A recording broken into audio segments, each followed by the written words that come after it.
Muito bem, tá aí o Crespo falando da maratona do São Paulo. Ele já tem que, é bom ele se acostumar, porque é assim mesmo. 3 jogos difíceis que o São Paulo teve. O homem metendo um português até que...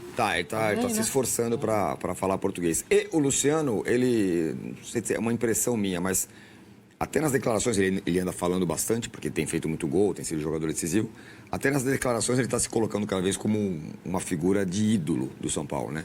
Agora fala que teve jogador que se recusou e tal, parece que ele está cada vez mais ganhando tamanho. Ontem, de novo, fez o gol da vitória, Arnaldo, que foi um jogo que, na verdade, o gol do São Paulo não saía, o São Paulo mereceu a vitória, né? Então, quando não estava saindo o gol, estava meio angustiante isso para o torcedor são paulino. Mas depois saiu, 1-0, dá uma aliviada. O São Paulo, acho que jogou sua terceira boa partida seguida, né? O jogo teve algumas semelhanças ao jogo do São Paulo em Bragança, só que a qualidade do Bragantino é muito maior do que a do Juventude, né? Mas o São Paulo, assim como fez em Bragança, tratou de controlar o jogo desde o início. Assumiu, como eles gostam de falar, os argentinos ou o Crespo, o protagonismo do jogo. Acho que tem muito a ver com essa nova formação que o São Paulo tem no meio de campo, né? A gente fala muito do Luciano, que é o jogador decisivo, o único jogador decisivo do time, né? Na ausência dos outros.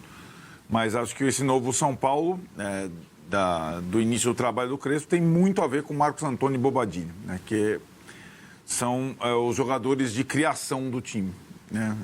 Jogam protegido pelos 3 zagueiros e tem uma mobilidade grande. Foi assim contra o Bragantino, foi assim contra o Corinthians, foi assim contra o Juventude. E eles participam de praticamente todos os lances do time de criação. E o Marcos Antônio acaba, depois da jogada individual do Ferreirinha, fazendo a jogada para o Luciano marcar no final do jogo.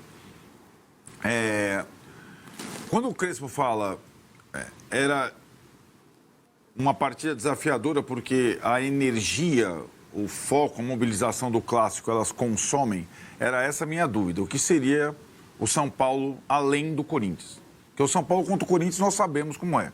Com o Zubeldia, com o Crespo, com o Carpini, com o Rogério, né, com o Dorival.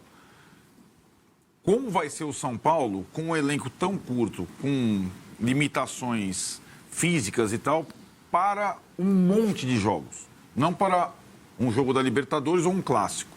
Esse é o desafio da temporada, né? E acho que na primeira partida pós-clássico, o São Paulo se deu bem. Mas é uma coisa que continua, né? Como disse você, ele tem que estar preparado para isso. Ele tem que estar preparado para isso, o treinador. Mas não só, né? Acho que o São Paulo tem que entender que no domingo, no intervalo de menos 72 horas, tem o Fluminense. Aí, na semana que vem, começa a mata-mata da Copa do Brasil. Como é que vai fazer? Qual vai ser a ideia?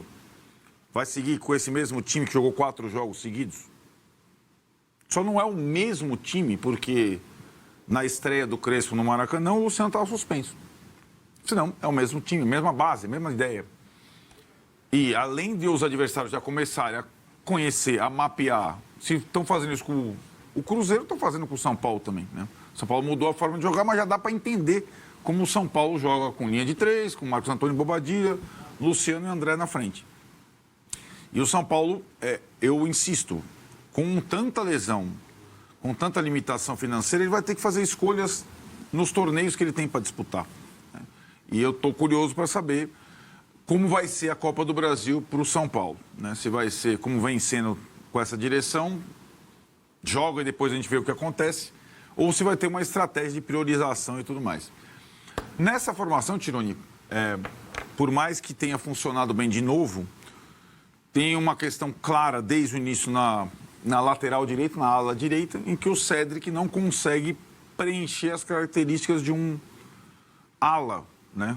Diferentemente da esquerda, quando o Crespo tem 2 opções. E aí, ontem ele foi substituído. Esse talvez seja o problema de um treinador do São Paulo hoje. Ele, para substituir um jogador que não está funcionando, ele olha para o banco e, primeiro, não tem um jogador com as características ideais e ele tem que fazer uma improvisação ou mexer numa coisa que estava funcionando. Foi o que ele fez ontem. Ele tirou o Bobadilha do meio, e era o melhor jogador do time, e botou ele na lateral e trouxe o Rodriguinho para a posição do Bobadilha para tirar o Cédric. Aí o André, que não estava muito bem marcado, vai o Ferreirinha. Curiosamente, eu gosto mais desse jeito. Menos como ponta e mais como atacante. Uma última função. Ferreirinha, ele é perigoso dentro da área. Fora da área, ele não oferece nada. Né? E num drible dentro da área, o cara não pode fazer o pênalti, ele constrói a jogada. Então deu tudo certo, está dando tudo certo para o Crespo nesse início. Porque ele também sabe tratar e soube tratar, desde a sua chegada, as coisas de uma forma mais suave para o externo e com as delimitações claras de responsabilidade para um técnico de futebol, sendo que qualquer técnico do São Paulo assumiria muitas coisas. Imagino todas essas mexidas, essas situações desses 4 jogos que ele comandou, no comando anterior do Zubeldia, acho que o Zubeldia não sobreviveria ao jogo do Flamengo. Então a troca do técnico, o respiro, dá ao Crespo tranquilidade e respaldo junto ao torcedor, à opinião pública e aos jogadores para ele arriscar. E ele tem arriscado, tem dado certo em diversas situações.